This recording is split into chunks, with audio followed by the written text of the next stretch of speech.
আগের দিন আমি তোমাদেরকে দেখিয়েছিলাম বীজগুলোকে জার্মিনেট করার জন্য কীভাবে মিক্সার রেডি করব।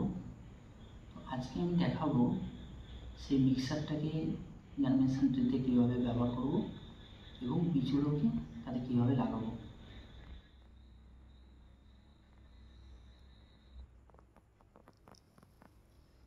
নমস্কার বন্ধুরা, আমার চ্যানেল স্বপ্নের ছাদ বাগানে আপনাদেরকে স্বাগতম।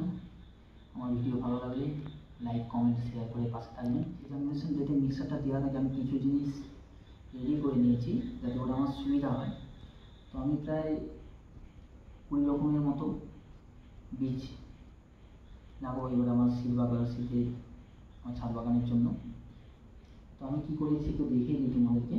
বিভিন্ন গাছের নাম অনুযায়ী এরকম ছোটো ছোটো কাগজে করে লিখে নিয়েছি। এই যেমন এটা ক্যালেন্ডুলা, আমি এরকম কিন্তু 3টে কাগজে লিখে নিয়েছি টুকরো। এরকম প্রত্যেকটা, এই যেমন ন্যাস্টোরসিয়াম আছে, এখানে প্যানজি আছে, অ্যান্থেরিনাম আছে, র্যান্থাস আছে, টেইজি আছে, হলিহক আছে, জিনিয়া আছে, সালভিয়া আছে। এই যে জার্মিনেশন ট্রেতে যখন একটা খোপে আমি বীজগুলো লাগাবো, পরে যাতে আমি বুঝতে সুবিধা হয় যে কোন ট্রেতে আমি কোন গাছের বীজটা লাগিয়েছি, তার জন্য আমি কী করবো, এই মার্কিং করা কাগজগুলো ওই একটা খোপে যে বীজগুলো দেবো ওখানে লাগিয়ে দেবো, পরে যাতে বুঝতে সুবিধা হবে। তো চলো ভিডিও আর বেশি দীর্ঘায়িত করবো না, এবারে আসল কাজে চলে যাই। মিক্সার যেটা রেডি করা ছিল বলে দিচ্ছি। এই মিক্সারের মধ্যে আছে আমার 60 ভাগ কোকোপিট, 30 ভাগ ভার্মি কম্পোস্ট ইউজ করেছি আমি, তোমরা চাইলে অন্য কম্পোস্ট ইউজ করতে পারো, আর 10 ভাগ আমি গার্ডেন সয়েল ইউজ করেছি। তো এখন আমি কী করব, এই মিক্সারটার সঙ্গে এবং আমি ফাঙ্গিসাইড দিয়ে একটু শুকিয়ে নিয়েছিলাম একদিন। এখন আমি মিক্সারটা দিয়ে জার্মিনেশন ট্রের খোপগুলো একে একে ভরে নেব।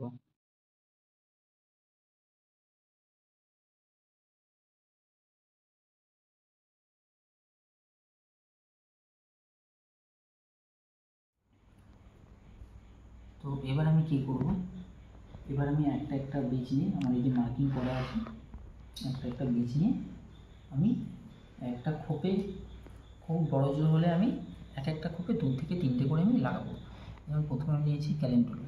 এবার এখানে একটা বলে রাখি যে বীজগুলো একটু বড় সাইজ, এই যেমন ক্যালেন্ডুলা, তার সাথে সাথে এই যে ন্যাস্টোরসিয়াম, এই যে বীজগুলো, এই বীজগুলো সাইজ দেখো তুলনামূলকভাবে এই যে আমার এই যে বীজগুলো, এই যে ডায়ান্থাস বা আমার এই যে এখানে যে আছে এই যে ডেইজি, এই যে সেলোসিয়া, যা কিছু আছে সবের কিন্তু বীজগুলো কিন্তু ছোটো। এখানে একটা ব্যাপার, যেটা এই যেগুলো বীজগুলো বড় সাইজ সেগুলো কিন্তু আমি কী করব না 1 ইঞ্চি নিচে লাগাবো। যেমন আমি কী করবো, প্রথমে বলছি একটা খোপে 2 থেকে 3টে আমি লাগাবো, কিছু দিয়ে তো করে নেবো ফাঁকা করে, আস্তে করে 1 ইঞ্চি দিয়ে ভর্তি করে দেবো। আবার এই পাশটা একটা দিলাম, দিয়ে ভর্তি করে দিলাম। এবার সেমভাবে দিয়ে ভর্তি করে দিলাম। এটা কিন্তু 1 ইঞ্চি তলায়, বড়ো বীজগুলোর ক্ষেত্রে কিন্তু আমার কি 1 ইঞ্চি এরকম পুরো। ট্রেগুলোর সাইজ অলরেডি কিন্তু আমার প্রায় 1.5 ইঞ্চির মতো আছে, তো আমি 1 ইঞ্চি নিচে ভর্তি করে দিলাম। এবার আমি কী করব, এই ন্যাস্টোরসিয়ামে কী করবো, এটা দিয়েছি, এতে আমি এটা দিয়ে দিলাম, যাতে করে পরে আমি বুঝতে পারি যে এটাই ন্যাস্টোরসিয়াম আছে। ঠিক আছে, এরপরে আমি ক্যালেন্ডুলা, এটাও আমার কিন্তু বীজগুলো বড় সাইজ,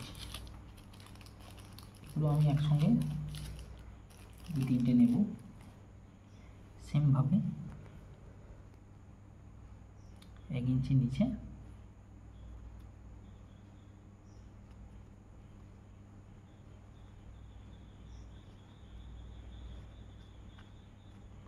ভালো করে চাপা দিয়ে দিলাম। ক্যালেন্ডুলার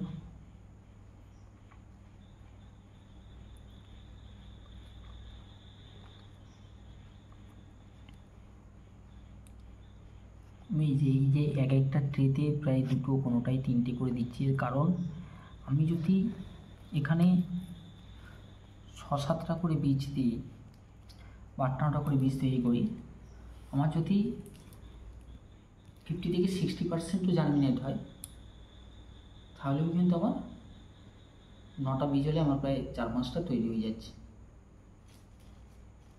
সেই জন্য আমি প্রত্যেকটা ক্ষেত্রে এরকম 8-9টা করে দিচ্ছি। তোমরা আরও এক্সট্রা বীজ থাকলে পরের বারের জন্য রেখে দিতে পারো ভালোভাবে এয়ারটাইট বক্সে। সেক্ষেত্রে জার্মিনেশন চান্সটা কিছুটা তো কমেই যায়, তবু কারণ আমরা জানি ছাদ বাগানে আমাদেরকে প্রত্যেকেই স্বল্প জায়গার মধ্যে আমরা চেষ্টা করি যতটা সম্ভব বেশি ভ্যারাইটির গাছ করতে পারি। তাই জন্য আমরা এক একটা গাছ প্রয়োজন 3টে, কেউ 4টে 5টে করে করি। তো সেই হিসাবেই আমার ক্ষেত্রেও তাই করে নিলাম। সেমভাবে ক্যালেন্ডুলারও এইভাবে দিয়ে দিলাম। এবারে এই সেমভাবে এরকমভাবে সব বীজ লাগাবো। এবারে আমি একটা ছোট বীজ কীভাবে লাগাবো সেটা দেখিয়ে দিই। এই যেমন পিটুনিয়া নিয়েছে, পিটুনিয়ার বীজগুলো দেখাচ্ছি কেমন একদম ছোট ছোট বালির দানার মতো। তো পিটুনিয়া কেমন বালির দানার মতো ছোট ছোট একদম বীজ। তো আমি এগুলোকে কিভাবে লাগাবো একটু দেখিয়ে দিই।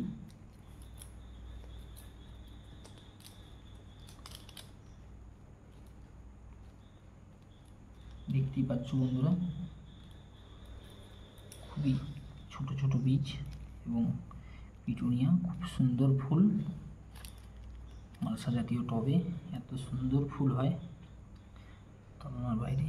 এই পিটুনিয়া এগুলোকে আমি কীভাবে লাগাবো, এরকম ছোটো ছোটো বীজ হলে এই যে জার্মিনেশন ট্রে আমার ধরো 1.5 ইঞ্চি ট্রে আছে, এর এই সারফেস থেকে 1/4 ভাগ নিচে লাগাবো, মানে 1/2 ইঞ্চিতে কিছুটা কম মতো করে লাগাবো। এই যে ছোটো ছোটো একদম বীজ দেখতেই পাচ্ছি।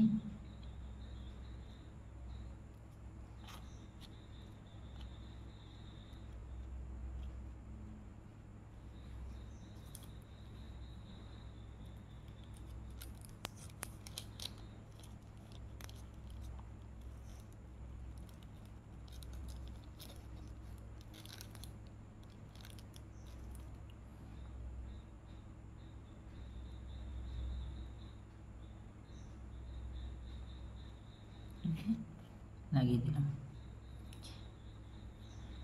বীজগুলো খুবই ছোটো হওয়ার জন্য আমাকে সাবধানে লাগাতে হবে, নাহলে বাইরে পড়ে যাবে।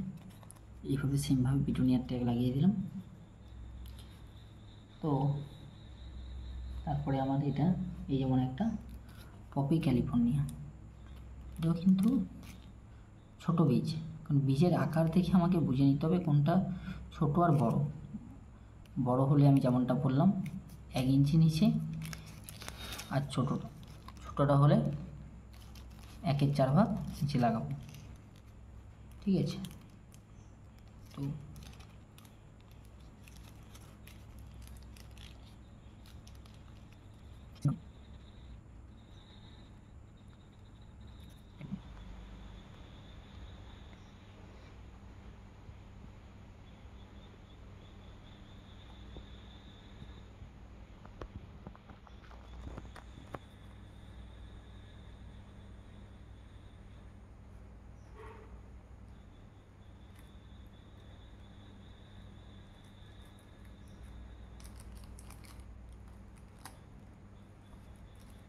দিয়ে দিই সব।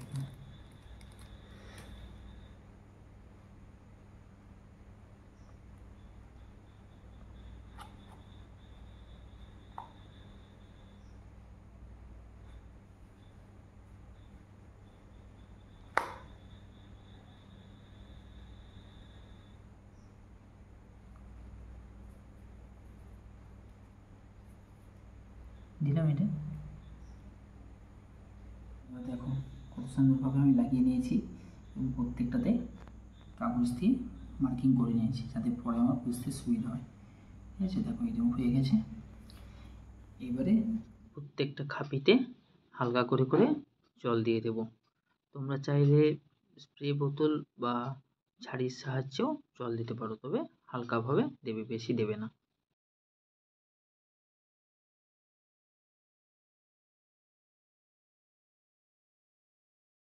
কীভাবে চারা গাছ হয় সেটা তোমাদেরকে দেখাবো 2 সপ্তাহ পরে। তো নমস্কার সবাইকে, যদি ভালো লাগে আমার চ্যানেলটা লাইক, কমেন্ট এবং সাবস্ক্রাইব করে দেবেন।